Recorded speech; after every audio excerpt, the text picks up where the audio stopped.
What's going on, everybody? Welcome back to the channel and welcome back to the weekend review with your boy Cat. Before we get started, please don't forget to smash the like button, hit the subscribe if you're not subscribed. We're going to be reviewing some of the games that happened this weekend. Let me just open this up so I don't get lost. Let's open up some of them. Jot it down. Some of the games that I'd like to discuss. Your boy is back. Working hard and all. Why is my distracted? Oh, guys, my phone died. Charging.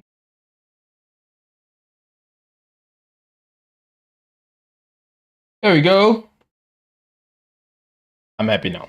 All right. First game, Man City. We have to start with Man City, given that I am a Manchester City fan. So I'm going to start with Manchester City. We played West Ham. And to be fair, before the game, I mentioned that this is going to be a very tricky game. I thought with the players that West Ham have, this is a recipe for a tough game for Manchester City. When you look at the pace that they have in their forward lines, how they're able to transition, how they are on breaks, it's everything that Manchester City always kind of struggled dealing with at times, even last season. Pace in those forward lines. And the game started. For that first 20 minutes, we were sensational. The way we were moving the ball, passing, West Ham couldn't get near us. And to be fair, let me start again. Maybe West Ham, the 2 minutes into the game, West Ham, those first 2 minutes, West Ham were on us. They pressed us really well. They kind of like punched us in the mouth for a little bit in those first 2 minutes. Had an opportunity. Mikel Antonio probably should score, but we come out of that situation unscathed, and then from there, that's when we started to boss it. You know, we started passing the ball the way we were passing it, the way we were moving it. De Bruyne, Kovacic, Bernardo Silva, sensational in that first half. Scores the opening goal. And to be fair, I said it in my watch along, we should have been like 2 or 3 up. De Bruyne, fair play to Areola, really, really good save from him. But the way we were playing, we were creating opportunities. Erling Haaland should have probably had scored before that. Literally, the guy has a wide open header on the back post, and he just skies it. Terrible. For a guy who's 6'5" and is so good at scoring goals, his heading ability is terrible. It's atrocious. Like, for a guy that big, when you think about Erling Haaland, 6'5", strong, can jump, can run. His heading ability is so subpar from all of his other attributes. When you look at his finishing ability, how he's able to time his runs, he's just a complete center forward. Not in terms of his heading ability. And that's why I think a lot of people struggle to call him a complete. I know I said complete just a little bit on earlier. A complete center forward. I think there's still holes in his game that he needs to fix. And I'm not one of these, aesthetic merchants who believe someone has to be aesthetically pleasing for them to be a good player. No, I just believe in terms of finishing, I think Erling Haaland can be a lot better with his head. I don't really care if he can pick Cruyff, if he does Cruyff turns on the halfway line. I don't really care about all that rubbish. Can you put the ball in the back of the net, which is what you get paid for? Erling Haaland is a center forward. We don't want him to be doing Cruyff turns in the middle of the park and spraying 30-yard passes over the defense to on-running wingers.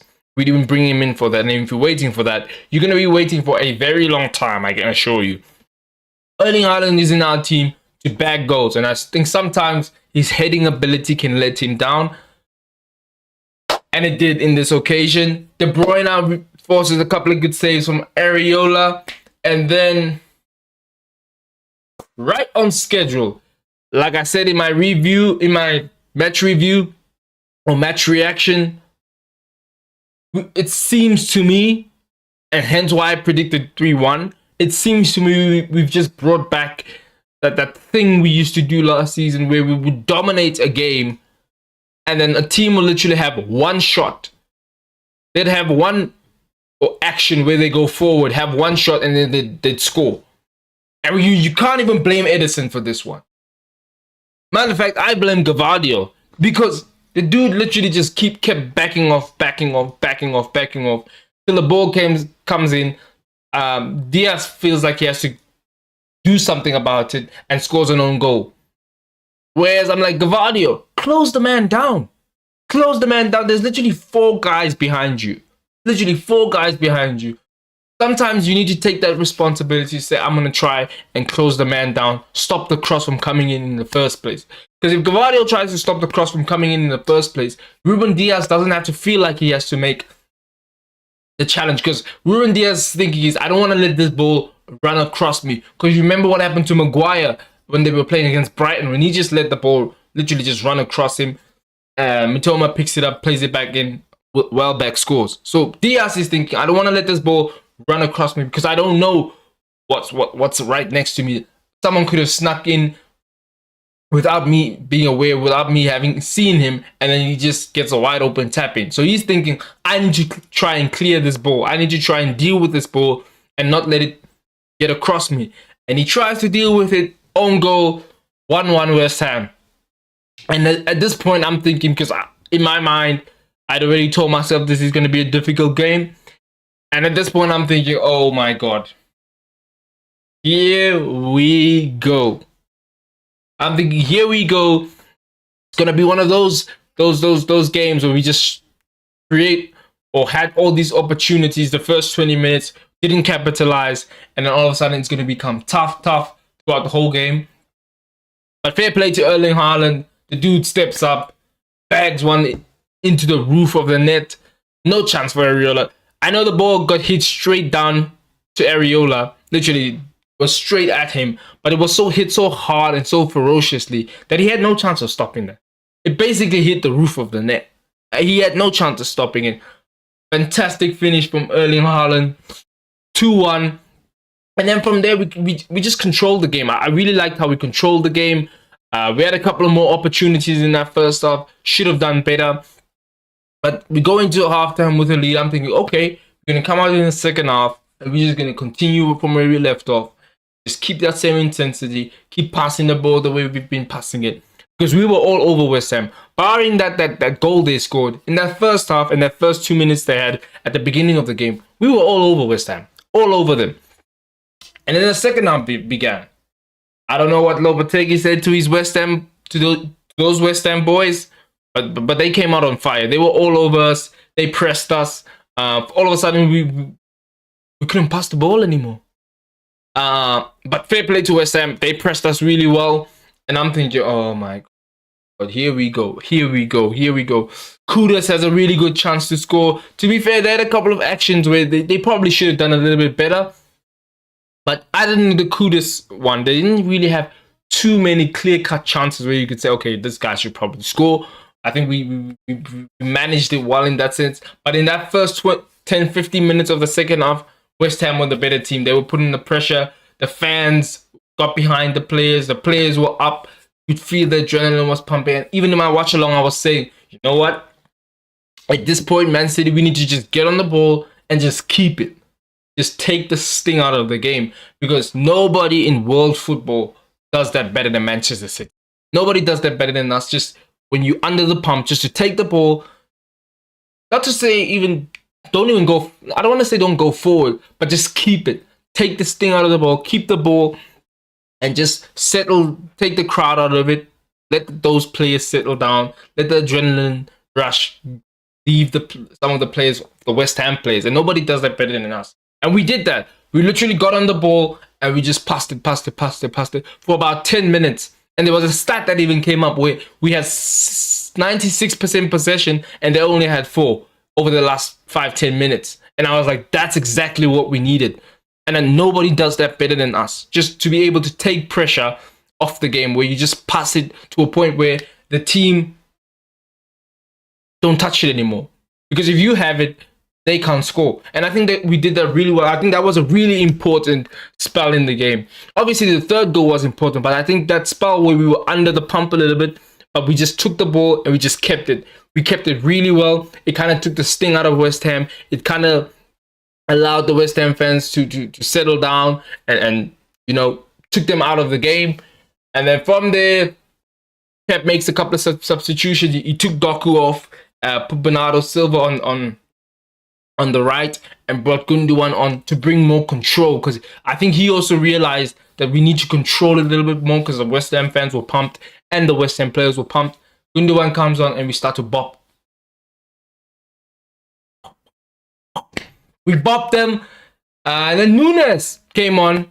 Shout out Nunes, man. I know this guy is taking a lot of heat from a lot of Manchester City fans, because we thinking, we spent 60 million pounds on this guy, and we've seen nothing. We've seen nothing. He hasn't played very many games, so that tells me he's not. Because if you're not playing, that tells me you're not doing anything in training to suggest that you should be playing. And even when he was playing, he wasn't really showing anything. But all credit to him, that cameo he had, he was really, really good. Playing on the left, because he came on for Jack Grealish, playing out there on the left, he was really good. I was not expecting that. I was thinking, okay, this is kind of a weird substitution, because I think Jack he was down just before he went off. He was down on the ground, so I thought maybe he had a knock or something. And fair play to Nunes, he came on. He was aggressive. His touches were really, really good. And then the assist for the third goal, for the hat trick for Erling, unbelievable. Just the subtle touch to take it away from the player. Kind of looked like Yaya Toure for a minute there, and then runs through the middle, plays it in for Erling. Erling with a proper finish. Unbelievable finish, the little dink. 3-1, game, set, match, Manchester City. So shout out Matheus Nunes. That little cameo showed me a little something. I'm not going to lie, it showed me something. Maybe we need to give this guy a few more opportunities. We give him a little bit more time. But he needs to play. And this is where I'm like to Pep as well. You have to play him a little bit more. And this is why I want to see us this season go a little bit further in the Carabao Cup, because that will allow guys like McAtee and Nunes to get more game time, to be able to show something. And it's also good that we have the extended Champions League, where if we can win our first 4 games, you can maybe rotate, play a couple more guys in those latter stage games. Because I think if you win 4 games in this format, you should be fine to go through to the next round. So it's going to be very interesting to see if this cameo from Nunes has earned him some trust amongst Pep Guardiola to get more minutes. Because for me, I really liked what I saw. I know it was just a 15 to 10 minutes cameo, but he looked really, really good. And we have to give him credit because he looked really good. But yeah, I think, obviously, performance of the game, man of the match, Erling Haaland, back-to-back hat tricks. I mean, this guy's just a machine, man. Like, sometimes I think some of the criticism is warranted, because I think sometimes, like, even on Saturday, his hold-up play on Saturday was really good. And I think sometimes his hold-up play tends to come and go, but on Saturday it was really good. Look, I'm never going to expect Erling Haaland to drop deep, pick the ball on the half turn, on the halfway line, and spray a 30-yard pass over the top. If you're waiting for Erling Haaland to do that, you're going to be waiting for a long time, bro. You're going to be waiting for a long time. I don't expect that from Erling. Erling Haaland is an out-and-out goal scorer. He's a proper number 9 who puts the ball in the back of the net. And I think at times last season, he was taking criticism from a lot of Manchester. There were some Manchester City fans that were criticizing him, not because we expected him to drop deep and do all these whipped cream nonsense that everybody seems to want him to do. No, but because we were criticizing him because last season, there were games where Erling Haaland was missing sitters. He was missing absolute sitters, and hence he was getting. I saw there were some play ratings where people were giving him zeros. Not because he's not dropping deep and spraying 30-yard passes, just simply because Man City were creating opportunities for him and he was not making them count. He was not scoring. And I think that's how I judge Erling. I'm going to judge Erling not how his build-up play is, or whether how his touch looked, whether he dropped deep and got involved. I'm never. If you're gonna judge Erling Haaland based upon that, then might as well just give him 4 out of 10 every week, because he doesn't get involved in gameplay, in build-up play. That's not what he's there for. I don't even think Pep wants him to get too involved in the build-up play. But Erling Haaland is there. When we create an opportunity, you stick it in the back of the net. And that's what he's been doing so far in his Manchester City career. And that's what he did on Saturday. 10 out of 10 performance for me. He was sensational. Even his hold-up play was good. I loved everything about Erling Haaland's performance, his movement, everything. And we were finding him. I think even last year, I feel like last season, De Bruyne's absence was felt more by Erling. Because I think there was a couple of times where he made runs and the guys just wouldn't find him. And now that Gundogan is back, we know what he was like when Gundogan was there, his first season. Treble, 55 goals. Should have won the Ballon d'Or, by the way. But we know what we saw from him when those two guys were healthy all season. And it seems like that's going to happen again this year. It seems like he's en route to break his own record. It's going to be very interesting to see how that pans out. But I really liked how we've looked in the first couple of games. So let me just stop talking.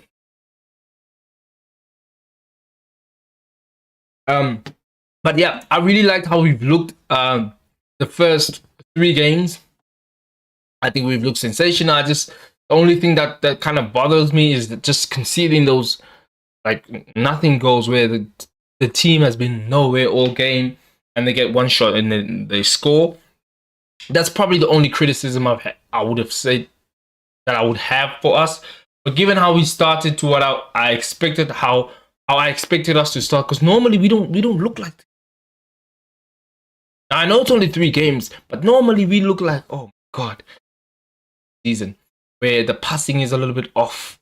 It's slow, it's lethargic, and it kind of seems like Man City have fallen off.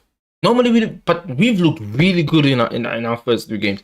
Of course, the Chelsea games, there was a couple of moments where we gave the ball away a couple of times where you could see there was a little bit of rust. But it's just gotten better from the passing has been more crisp, quick, decisive. And I'm not going to lie, I really liked how we have looked first 3 games. It's just sad that we have to go to a stupid international break. No, which I don't like international breaks. And I'm sure I'm not the only one. But moving on, what are we doing next? Let's do United versus Liverpool. Yeah. Let's stay in Manchester. Let's do the 2 Manchester. Manchester United played Liverpool yesterday in the Super Sunday game, a standalone game on a Sunday evening. And Man United got their pants pulled down. Erik ten Hag, that was an abysmal performance from them. I just want to get that's up just so I don't too much guesswork. Yeah, Erik ten Hag made 3 mistakes before the game even started. Forget some of the mistakes he did within the game. He made 3 mistakes before the game even started. Mistake number 1. Dropping Ahmed Diallo. Mistake number 2, Marcus Rashford. Dropping Ahmed Diallo for Marcus Rashford.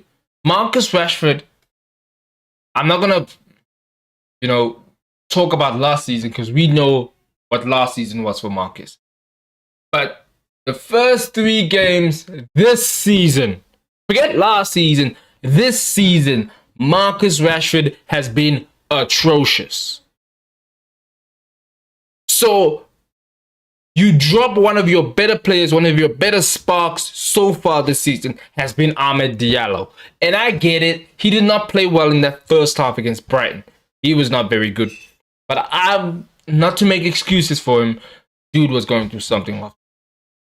Dude just lost his stepmom, who he looks as basically as a mom, his biological mom, but he still wanted to play. And you could see something was a little bit off with him. But credit to Ahmed, he showed real character. Came out in the second half, even though United lost. He was one of the better performers in that second half. And to drop him for a guy who's done nothing. He did nothing in the Fulham game. He did nothing in the Brighton game. And yesterday, he did nothing. And is anybody surprised? Because I'm not. Marcus Rashford, I don't know if Ten Hag is trying to prove a point. To say, you know what? I know you guys are criticizing him. I know you guys are saying I should drop him. But guess what? I ain't dropping him. Because that's what it seems like to me. He's just basically being stubborn to say, I'm the manager and I'm going to play this guy come hell or high water. Well, you can keep playing him, Ten Hag. But I guarantee you keep playing him, he's going to be one of the reasons you get sacked. Because Marcus Rashford, just looks like he doesn't care. Marcus Rashford just looks like he doesn't care. I had a couple of Man United fans giving him credit because yesterday he made a couple of runs back in defense. Is that what we're doing now? We're giving guys credit for working a little harder from an already low bar. Okay, we're gonna not criticize him too much because he made a couple of runs back on defense. This guy is wearing number 10 for Manchester United. And we're giving him credit for making a couple of runs back on defense. So that was the first two mistakes Erik Ten Hag made before the game. The third one was playing Casemiro in a lone 6. Look, I'm going to cook Casemiro a little bit later. But Casemiro, first of all, Casemiro has never had the legs to play lone 6 anyway. He's never had the legs. When he was at Real Madrid, he had Toni Kroos sitting right alongside him. So this notion that Casemiro has played lone 6 before when he was at Madrid is just a lie. He's never been the guy to cover SIHIT lot of ground. When he was at Madrid, my laptop's gone.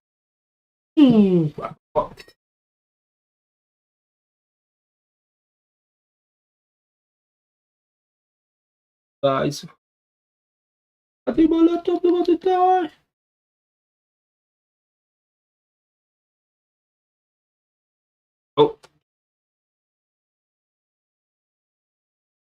Oh, that was crazy. I should have plugged it in before the stream. I must have forgot. But yeah, Casemiro has never played lone 6 in his career. When he was at Madrid, he had Toni Kroos sitting right alongside him. And so this notion that he plays lone 6, he's never had the ability to cover ground. But what Casemiro was at his prime was a destroyer. He was the guy that just kill the opposition's moves, and he'll just destroy everything. So I don't know why Ten Hag has got it stuck in his head that I'm gonna play this guy lone 6. He's not a lone 6. So that was the third mistake that Ten Hag made, and that's not excusing the performance that Casemiro put in, because that was an atrocious performance. Literally just giving the ball away for fun. But I look at it in two ways. Yeah, Casemiro has to perform better. But you should know that Casemiro can't play lone 6. The amount of times Liverpool just ran through that midfield is crazy. And Kobe Mainoo is a good player. But Kobe Mainoo is an on-the-ball player. Defensively, he is not very good. His awareness defensively is not very good. Yeah, look, he can intercept balls. He can win balls back quickly, especially if up the field. But if you're just putting him, saying he's going to play alongside Casemiro as almost a double 6, you're asking for trouble. Honestly, you are asking for trouble. The amount of times Liverpool just ran through that midfield in that first half, the whole game, to be honest. But in that first, because after Casemiro left, got taken off, nothing changed. It was still same old, same old. The only difference was there wasn't anybody who made two glaring mistakes. Kobe Mainoo made one at the end to seal it for Liverpool. But this notion that if Casemiro doesn't make those mistakes, Manchester United win the game is not true. Because it was coming. Because Liverpool just the amount of times in that first half Manchester United gave the ball away was insane. And this is what brings me to my question to Ten Hag. What were the tactics in that first half? Can somebody let me know? What were the tactics in the first half? Give the ball away? Pass the ball to the opposition team. That's going to be the tactics. Because there were no tactics in that first half. Yeah, Casemiro made two mistakes. I get it. But let's not sit here and pretend like Man United were lighting it up before those mistakes. They were dusty. They were terrible before those mistakes. It was coming, to be honest. It was coming. If Casemiro wouldn't have made the mistakes, Liverpool were going to win this game. It was coming. Pause. But Erik Ten Hag, yeah? You Man United fans can sit here and say, oh, let's back the manager. Let's back the manager. Okay, that's good to know. You don't want to sack Ten Hag because you've sacked many managers before, and you feel like, no, we don't want to just sack these managers. We have to keep them. We have to back them. That's all good and well, but you have to ask yourself the question: are you backing the right one? It's all good and well backing somebody, but you have to actually back somebody who's showing you something. You have to back somebody who's showing you something. Erik Ten Hag doesn't show me anything different from last season. He hasn't shown me anything different from last season. Look, I watched the Fulham game. I didn't do a watch along because I was still getting things set up. But I watched that game and I saw the reaction that after Man United, we look better. No, you didn't. Yeah, Bruno Fernandes fluffed his line in a couple of chances. But Fulham had a couple of opportunities as well. You were just as open in the midfield against the Fulham game. Joshua Zigzag came on, obviously, and bailed you out. But I was still seeing the same things that I saw last season, which is a wide open midfield that is easy to play against. Liverpool didn't even get out of... that was 70% capacity from Liverpool. 65-70% capacity. If they wanted to up the level, they could have. Once Mo Salah scored that third goal, Liverpool just said, yeah, let's just bring it back down. Just keep it in cruise control and let's just see this thing out.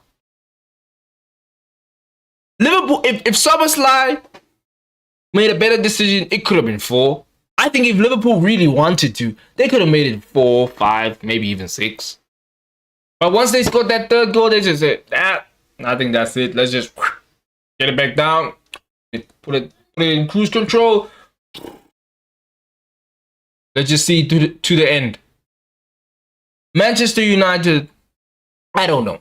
Look, I don't know. I think Ten Hag he better beat Southampton. I know we go international break now, but when Manchester United come back, and Manchester United are known for not coming back from international breaks well, whether it's from injuries or whether it's from not playing well, they normally under Ten Hag, Manchester United have been known to take proper punishments after international breaks. That 6-3 that Manchester City gave to you, that was after an international break. So Manchester United are not known for coming back from international breaks under Ten Hag really well. I don't know what the record is, but I don't think it's very good. So you better beat West Ham and you better beat Barnsley. Because I believe if he doesn't win those 2 games, I believe he's going to get sacked. Because this notion that Ineos has backed him, Ineos only backed him because they're like, okay, there's no one really out there. Because let's not sit here and pretend like Ineos went out there looking for other managers. Let's not pretend like Ineos went out there searching for... That's like you have a girl, you be like, you know what? I don't really want you anymore. I think it's best for me to part ways. And you go out there and you looking for other girls. You checking the codes. You speaking to other women, and you find out the market's pretty dead. And you're like, no. You know what, babe? I think I want you back. I think you should stay. I think you should stay. That's crazy. Like, we know they were on the market looking for other managers. So I think when push comes to shove, I believe Ineos will pull the trigger. Literally, they have Van Nistelrooy. Everybody can see it. The Ruud Van Nistelrooy's appointment. Everybody knew what it was. Everybody knew what it was. Everybody knew what it was. They knew that appointment was there simply because if Ineos want to pull the trigger, they want to have somebody there who can kind of, settle the ship, steer the ship in the right direction till maybe the new appointment comes in. Maybe they were waiting for Southgate. Maybe because we saw the links to Southgate in the summer. We saw those links. So maybe they just say, you know what? Maybe we just keep Ten Hag. He'd probably be dusty. He'd probably be terrible the first 6-7 games because he's a terrible manager. We'll sack him, and then guess what? Southgate will be right there. Maybe Southgate told him, "Hey, don't worry, don't keep him, because I'm gonna mess. If we don't win at England, if we don't win the Euros, I'm probably gonna step down. So keep him there because we dusty. Good. You'll probably get sacked anyway. I'll leave England. I'll come manage for you. I'll come manage." That'd be a downgrade, by the way. Going from Erik ten Hag to Southgate will be a downgrade because Southgate is terrible. If Ineos think hiring Southgate is an upgrade on Ten Hag, I got news. This guy literally had an unbelievable squad. I can make a case they might have had the best squad in the Euros. You can make a case they have the best squad, the international squad on the planet. You can make that case. And they were horrible to watch. So if you think bringing in Southgate is going to change things for you, for Man United, you are sadly mistaken. But Ten Hag, Manchester United are not going anywhere with this manager. Manchester United, and I get it. There are people who backed him, who thought he was something that he wasn't. But it's okay, guys. It's okay to be wrong. It's okay to come out and say, you know what? I think it's time for Ten Hag to go. I think it's time for Ten Hag to go. I don't think anybody's gonna say, why are you flip-flopping? Why are you flip-flopping? I mean, you make decisions based upon new evidence. So if I make a decision in terms of the evidence that was presented to me, we see it all the time in like these court cases or trials or even like just your regular everyday life, where you see a situation and you look at the evidence you have in that present moment and you make a certain decision. But once different evidence is presented to you, or different someone speaks from a different angle, or like I said, different evidence, you're like, okay, wait, that decision was a terrible decision. Now that I have this new evidence, I'm gonna change my decision. That doesn't mean you were flip-flop. That just means you have a different evidence that shows you something different, and you're allowed to change your opinion. So I don't believe there's nothing wrong with Man United fans changing their opinion. Hey, let me know what you guys think, Man United fans. Do you guys think Ten Hag is the man, that you should back him all the way, and it's the players? Because you can't blame Scott McTominay anymore because he's not there. Can't blame Fred anymore because he's not there. Can't blame Maguire because he I don't think he's going to be playing.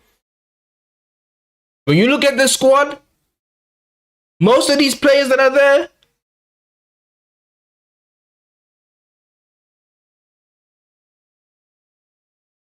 so you're running out of excuses. McTominay's not there anymore. Maguire, I don't think will play as much. When Lenny Euro comes back, Maguire will not be playing that much. Casemiro will get dealt with. You gotta get all these excuses slowly but surely will dissipate, but there'll always be one common denominator. Mr. Ten Hag, Mr. Eric. So yeah, you guys can sit here and try to gaslight us into believing that this guy's a good manager, but deep down, you know he's not. You know he's not. Moving on, Arsenal. Did Arsenal get robbed? Look, I want to start with the game in total. Let's talk about the game in total.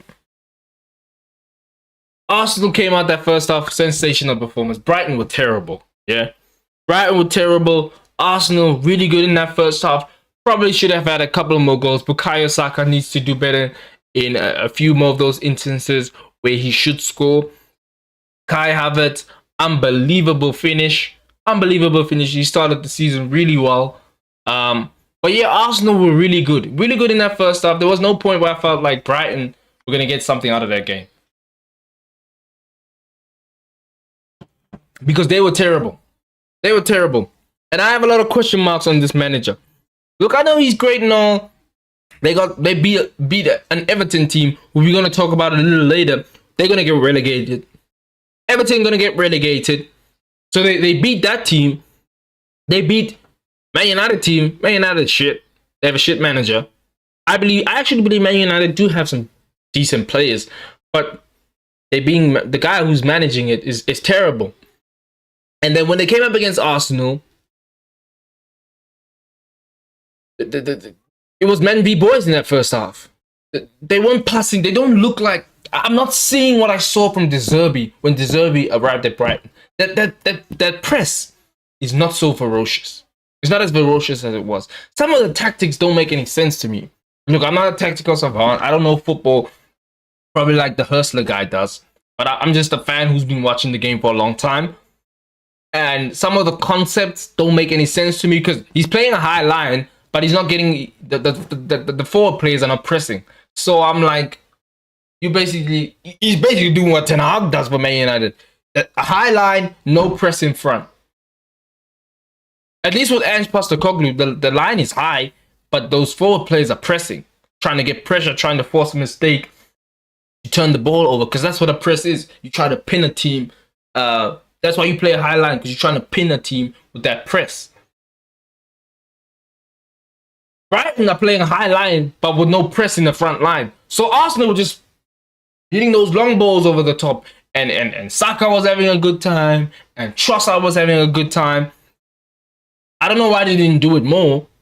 And I think that's where Arsenal kind of let Brighton off the hook. Because every time they played a long ball over the top, Saka was in. Havertz was in. Trossard was in. Even though Trossard was terrible, but every time they played a long ball over the top, he was in. He just made a terrible decision or he'd have a terrible touch. But in that first half, there was no point that I believed that Brighton were going to get something out of this game. And I was feeling like, you know what, maybe I should just end the stream. Because they had shown me nothing going forward. And Arsenal were picking them apart. The second half starts. There it happens. Declan Rice gets sent off. Look, by the letter of the law, you can't kick the ball away. And obviously, João Pedro did it in the first half. I said he should have got booked. He should have got booked. The way he just booted the ball, the way he did, he should have got booked. Because we've seen players do that in the past and get booked. So he should have got booked. 100% Arsenal fans. I agree with you. João Pedro should have gotten booked for kicking the ball away by the letter of the law. If you're going to enforce the rules, you can't just enforce them when it suits you.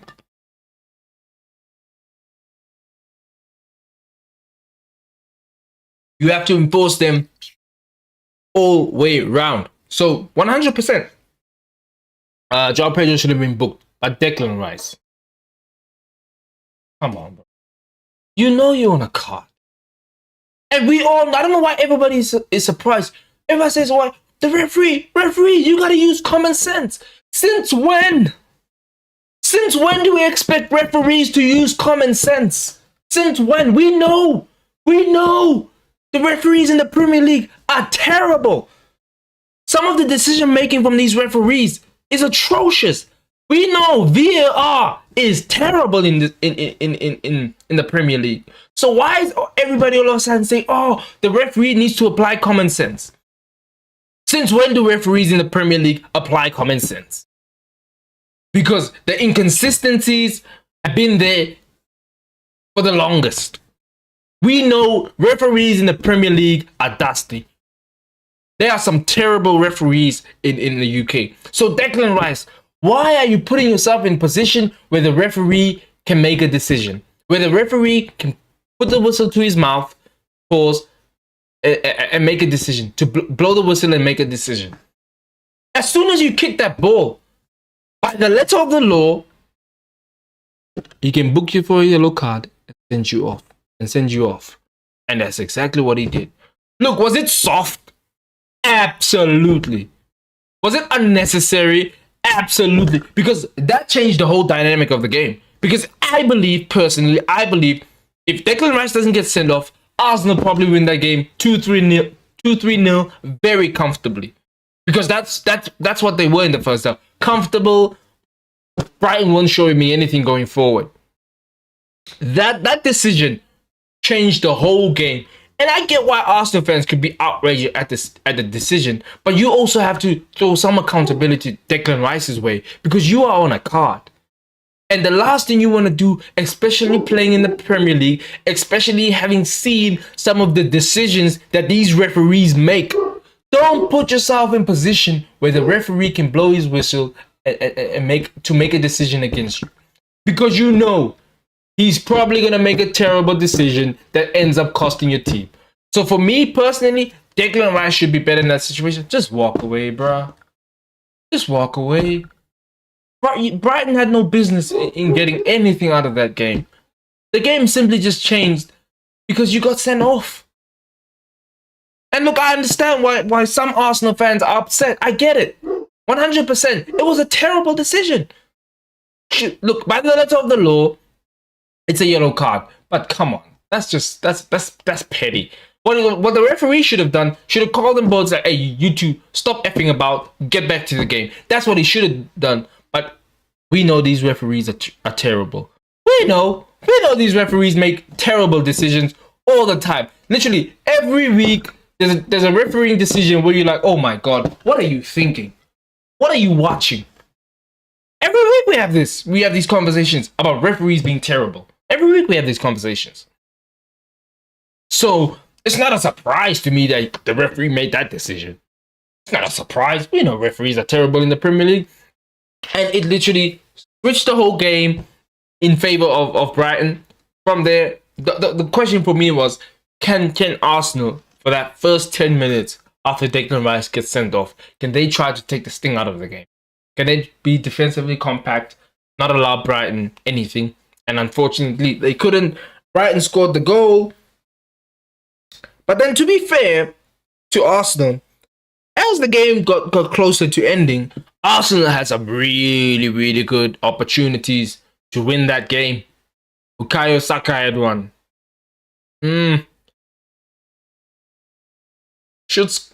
Probably should score, but when you look at how he had to stretch, he was probably never really in control.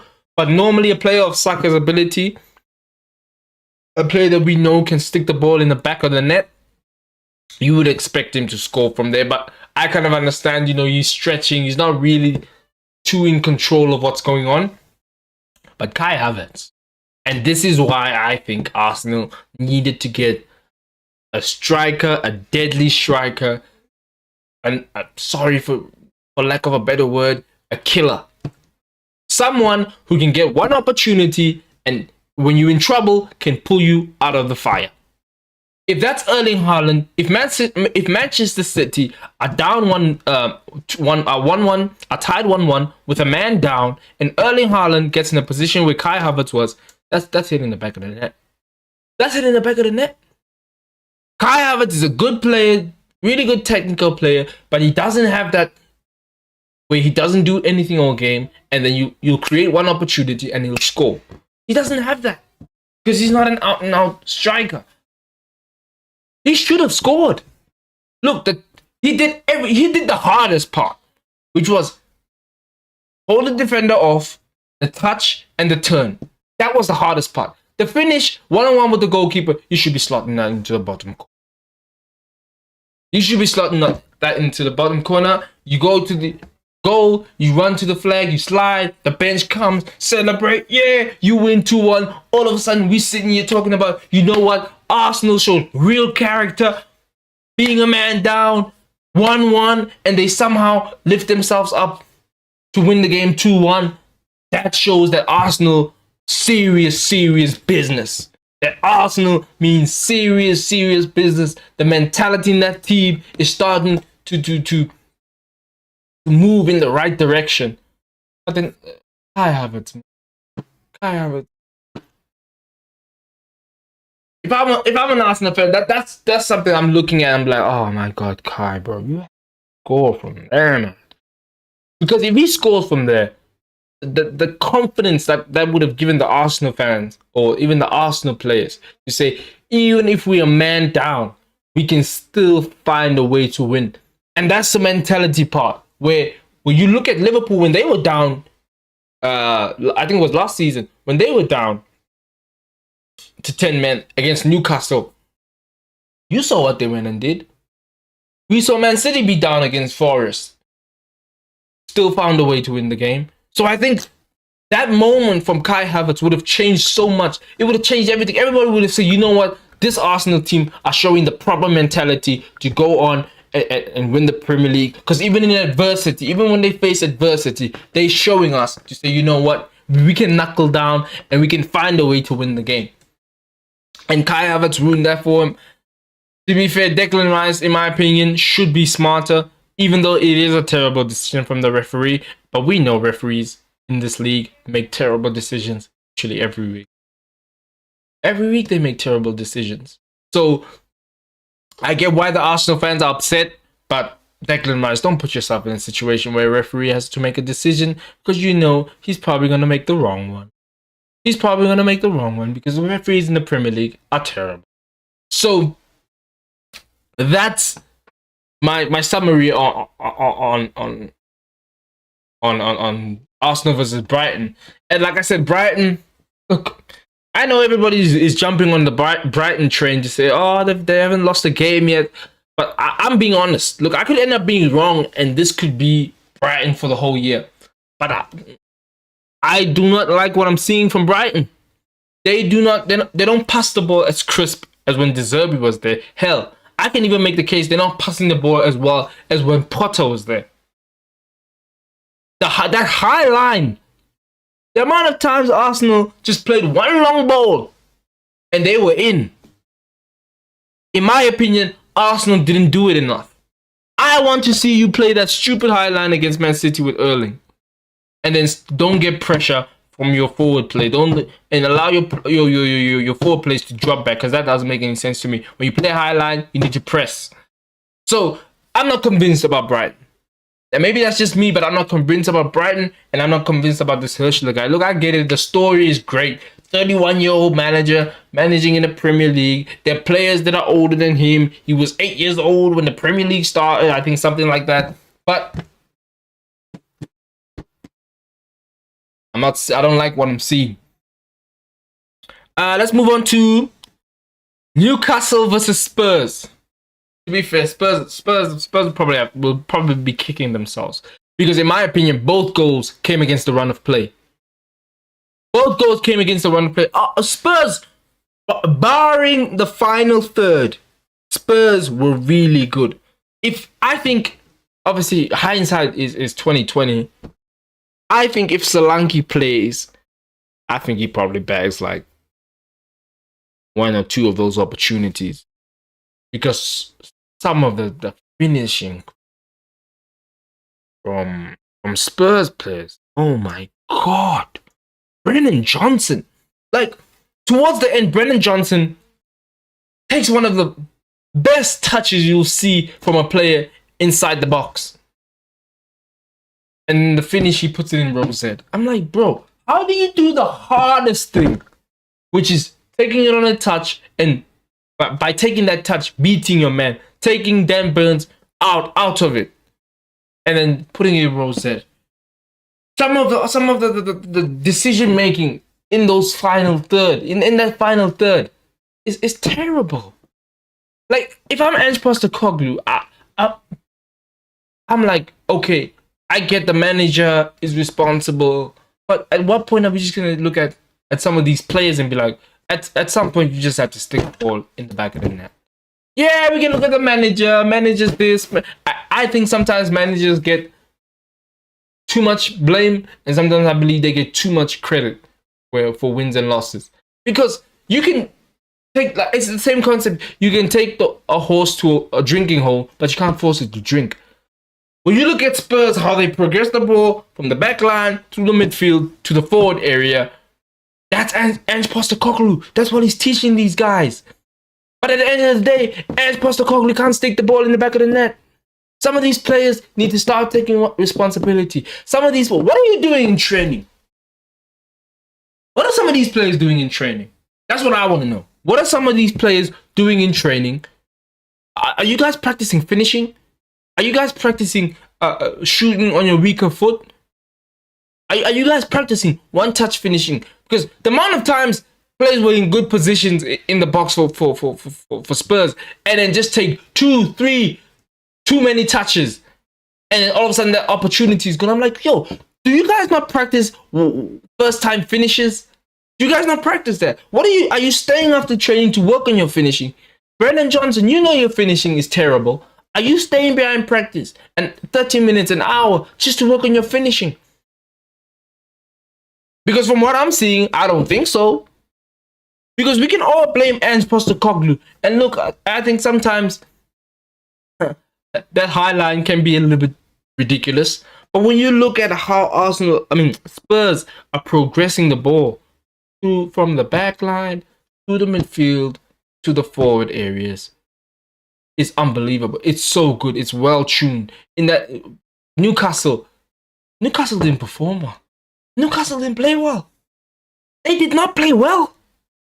Newcastle did not play well. I don't care what anyone says. Newcastle did not play well. Spurs were the better team for the majority of the game. Yeah, they had spells where they were on top. But when you look at both goals that Newcastle scored against the run of play, Spurs should have been 2-3 up.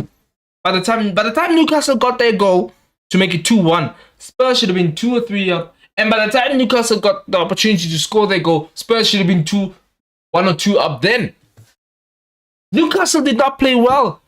The only difference between Newcastle and Spurs, when Newcastle got in the final third, they punished you. They punished Spurs. And Spurs, when they got in the final area, I don't know what they were doing. Like, the only reliable player in that Spurs forward line is basically, what's his name? Son. And even some of his decision making was. And this is why I say Spurs need someone who's decisive, clinical in that forward area. Because, in those forward areas. Because you're not getting it from Kulusevski. You're not getting it from Brendan Johnson. You damn hell sure ain't getting it from Timo Werner. So when you need it from Son and you need it from Solanke. But Spurs played really well. Even the Leicester game, and I know people take the mick out of Spurs for dropping points in that game. But if you watch that game and you take your maybe trying to make fun of Spurs out of it, Spurs played well. Spurs created a bunch of opportunities that they did not tuck away. It's not the same as with Ten Hag, where you're looking at a team, you're like, what are these guys trying to do? Because that's the thing with Ten Hag. I'm still trying to figure out what they're trying to do. But you're not looking at Spurs and saying, actually, trying to do medicine. What is the plan? You can see the plan. And the plan is working. Because the way they progress the ball, from the back line through midfield to the forward areas, in those forward areas, that's what you need. Quality. You need someone to stick the ball in the back of the net, because I believe, especially in today's era, the system can help meaty players look really good in terms of progressing the ball through the midfield, through the forward lines, from the back through the middle to the forward line. But in those forward lines, you need players who have a little bit of quality to stick the ball in the back of the net. And Spurs at this moment don't have that, or the guys are just not showing it. The guys are just not showing. Brennan Johnson, when Timo, I knew the game was over when Postecoglou brought in Timo Werner. You need a goal, and you bring on Timo Werner.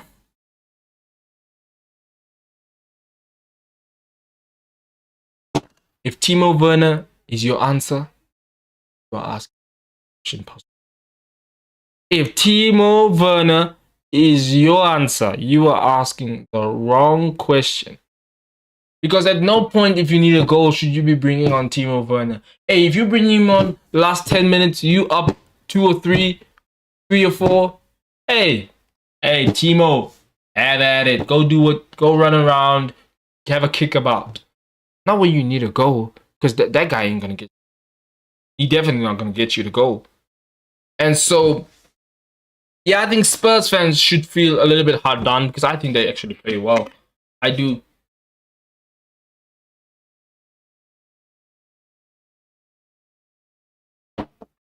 I don't look at Spurs the way I look at Man United, where I'm like, yeah, okay, you won the game against Fulham, but did you really play well? Spurs played really well the first 3 games.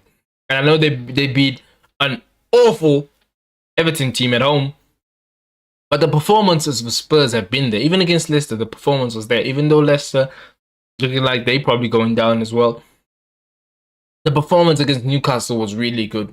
And if they stick the ball in the back of the net, they probably win that game pretty convincingly.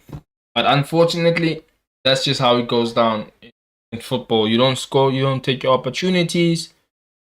Team goes down the other end, they take the opportunities, they win the game. How many times have we seen that in football? A team misses a bunch of chances. You know? They're all over the opposition team, outplaying them, creating chances, and they're just fluffing their lines left and right. And then the other team gets an opportunity to break down the other end, scores, game, set, match.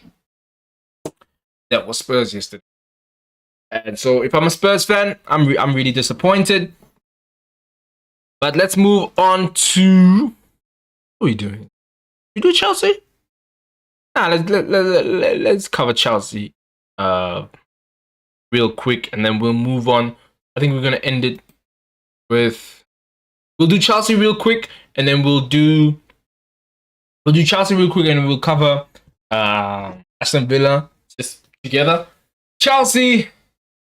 Look, I'm not really gonna jump on Chelsea too quickly, too early on in the season, because I think as the more games Chelsea play, I think the better they'll get. Because when you watch Chelsea, and you could see the qualities there, man. Look, I don't believe. Look, there's a couple of duds in there, like your Mihailo Mudryk. I believe Enzo Fernandez is a dud. He was their worst player against Crystal Palace. He was awful. But when you look at Neto, Madueke, Nicholas Jackson is a good player. I don't care what anybody says. Yeah, look, his finishing is atrocious. But when you look at his build-up play, how he holds the ball up, how he able to get involved in play, he can take players on. He's a really good footballer. When you look at guys like Lavia, Caicedo's decent. Malo Gusto is decent. Yeah, that defense is a little bit suspect with guys like Budiashil and XL Disaster, Levi Caldwell. I still haven't seen enough from him. But when I look at the Chelsea team, I see, okay, I think you just need to just add a Jadon Sancho. I was like, you know what? I think Chelsea, as the season goes on, and that's why I'm happy that we played them early. I think as the season goes on, once we get 10, 11, 12 games into the season, I think Chelsea going to be a really, really tough team to play, because They have firepower going forward. Oh my days! And I think that's what it's gonna be. I think Chelsea are just gonna look to outscore teams. I think Chelsea are just gonna look to full send. We're gonna score more than you because defensively they just can't keep anybody out. They can't stop. They couldn't guard a parked car. They can't stop anything. They can't stop a runny nose. They can't stop a runny nose. They're not stopping anything defensively. But it's Shield and Disasi. They're not stopping nothing. So I think Chelsea will be looking just to outscore team. We're just gonna look to blitz you, kind of like how they did against Wolves, where they're gonna be like, okay, you're gonna score. You're gonna have some opportunities. We're gonna have some opportunities. You're gonna score some goals. We're gonna score some goals. We just believe our forward line and the players the firepower we have in our forward line is just better than yours. And that's how I think Chelsea are going to win games. But Chelsea looked good yesterday. It's the same thing as Spurs did yesterday. Chelsea looked good. Just Madueke missed some really good opportunities. Yeah, Madueke should have had another brace. He probably should have had a brace, maybe even a hat-trick yesterday. Yeah, I can make a case he should have had a hat-trick yesterday. With some of the chances that he... And I think this is the conversation we're going to have a lot this season about Chelsea, even Spurs. Tuck your chances away. Tuck your chances. And I don't want people to sit here and tell me, oh, is Enzo Maresca really that good? When a team is creating that many opportunities, that's not down to the manager. That's down to the players taking responsibility and to stick the ball in the back of the net. At the end of the day, Man City create all these chances. If Erling Haaland doesn't score, you can't blame Pep. Pep is like, yo, the way I'm setting up the team, they're creating opportunities. My strike is just not scoring. And so that's how I think Chelsea need to improve on. Just forget defense. Because even if you focus on defense, you're gonna just be like, you know what, guys, let's find a way to be a little bit more clinical so we can just try to blow teams away. Where we're gonna win games 5-2, 4-3. That's how we're gonna look to win games.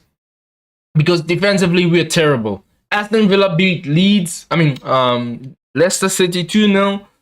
Another shocker from Ollie Watkins. Another shocker for Ollie Watkins. I think Duran is making a case for him to be the starter, to start a couple of the next game. I don't know, obviously it's international break now. But he's come on in 2 games and he scored. Scored in the West Ham game and he scored against Leicester. Ollie Watkins has not been very good. I can make a case. He's the reason why Villa didn't get anything out of the Arsenal game. And I don't even think that's a crazy case to make. Because if Ollie Watkins could finish some of those chances, Aston Villa probably gets something out of the game. And I don't know, is he a bit, I don't know what's the word I'm looking for. Is he a little bit off because he didn't really have much of a preseason, obviously with the Euros? Or is the expectations of people expecting him to be a 20-goal a season striker, is that starting to weigh on him a little bit? I don't know. But it seems like, was last season just an aberration? Was last season just an aberration and an aberration? And is this actually Ollie Watkins? Because you remember the season before last season, Ollie Watkins was known for missing a whole lot of opportunities, and the team that knows that best is Liverpool. Because when we won the league, when Gundogan came on and scored those 2 late goals, only reason why we were still in that game is because Ollie Watkins was missing chances left, right, and center. If Ollie Watkins could finish, we would have been out of that game. We'd have been 3 down in that game. But because he fluffed his lines in the first half, Man City came out, brought Gundogan on, and they won the league. But last season, he was really good in front of goal. Tucked away most of his opportunities. You had people trying to make a case that he's better than Haaland, or he's on the same level as Haaland. Well, all I know is Haaland's got 7 goals, and Ollie Watkins, I can see clearly. you know. So yeah, Ollie Watkins has to play better, but Villa as a whole look really good. Obviously, I think the big challenge for Villa, and everybody knows this, is going to be once the Champions League starts. How are they going to deal with that? And that's for me is why I'm not going to go all guns blazing and saying Villa going to be right up there. Villa going to still be there. I want to see how they handle it. Obviously, they have a manager who we know has most of the time has managed in Europe, so he knows how to deal with it. And I want to see how some of the players are going to deal with it before I kind of, give where I think they'll finish. Obviously, I'm going to come up with Premier League predictions because the transfer window is closed now, and I think it's better to do predictions once the window has closed. But yeah, Villa still look really good. It's just that Ollie Watkins needs to I don't know. I hope maybe this will help him going away. International break will kind of give him a nice little reset before the season ramps up. But yeah, check my. Yeah, I know.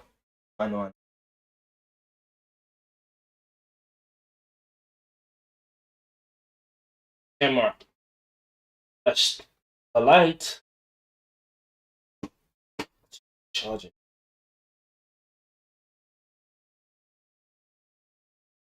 Just to make sure it doesn't go off.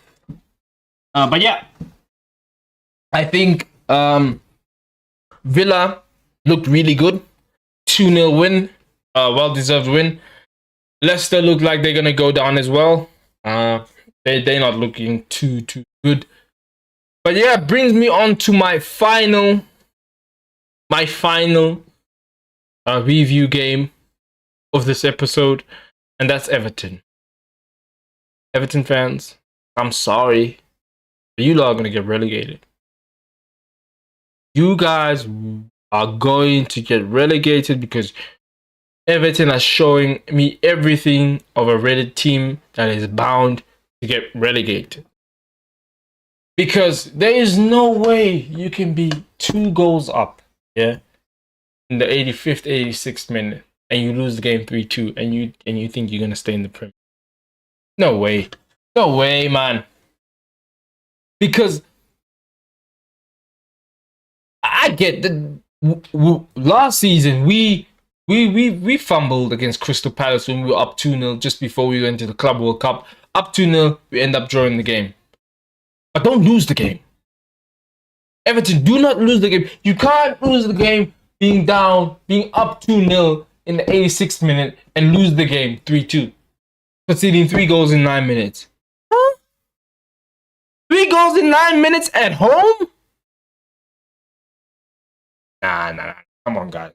You guys, this is a bad sign. And I actually like Everton. I really like Everton. It's a team. Obviously, me being from South Africa, Steven Pienaar played there, so it's a team that I grew up watching because I wanted to watch Steven Pienaar.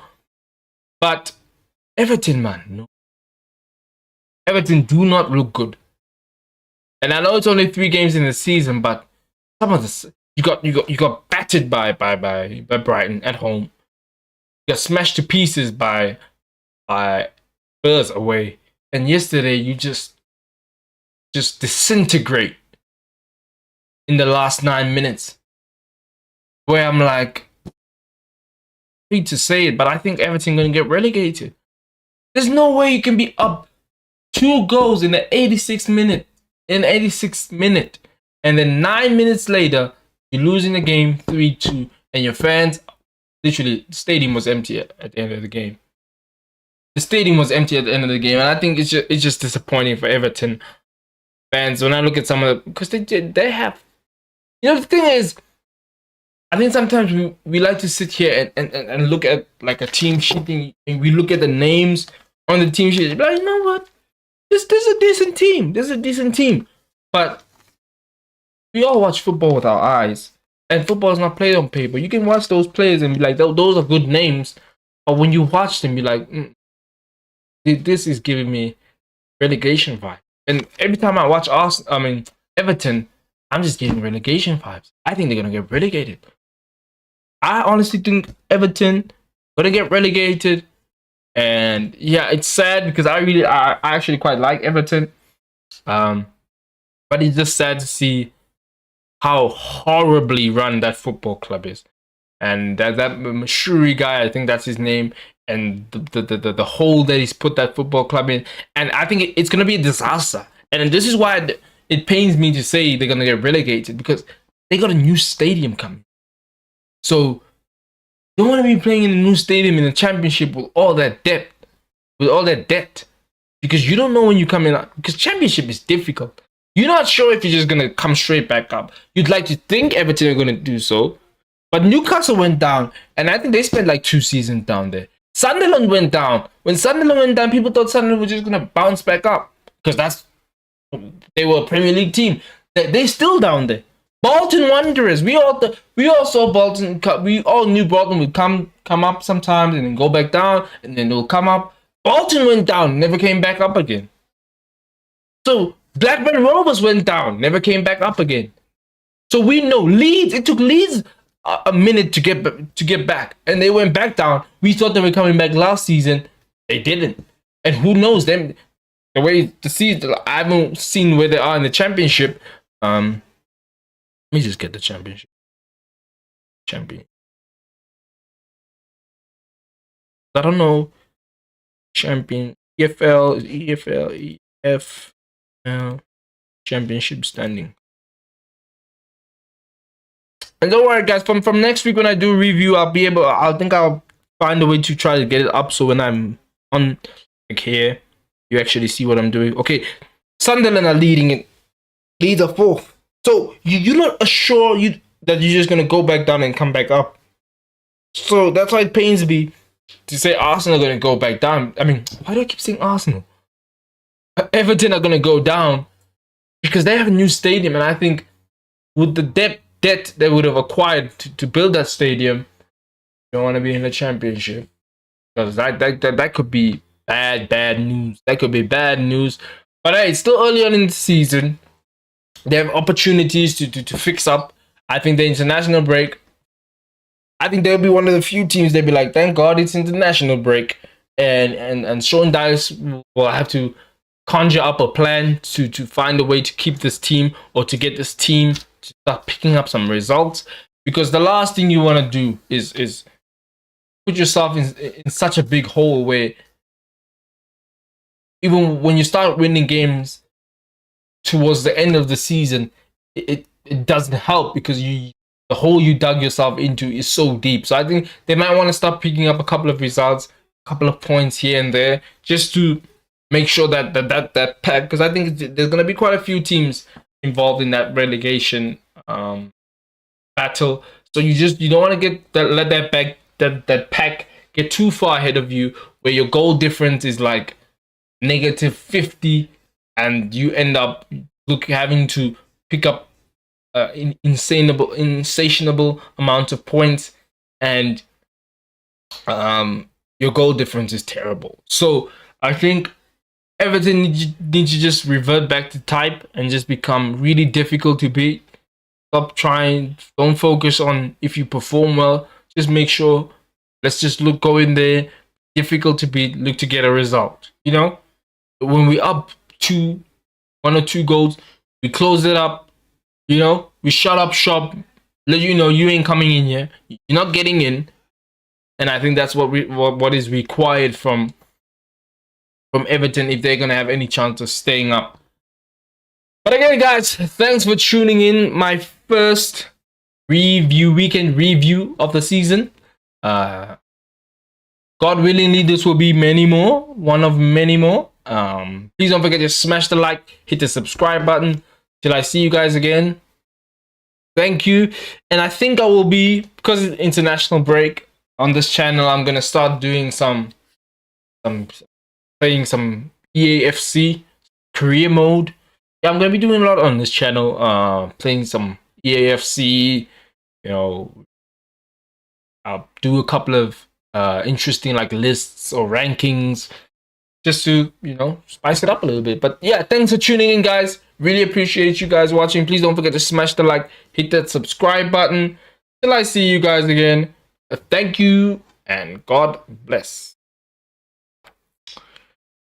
That was fun. That was So much fun.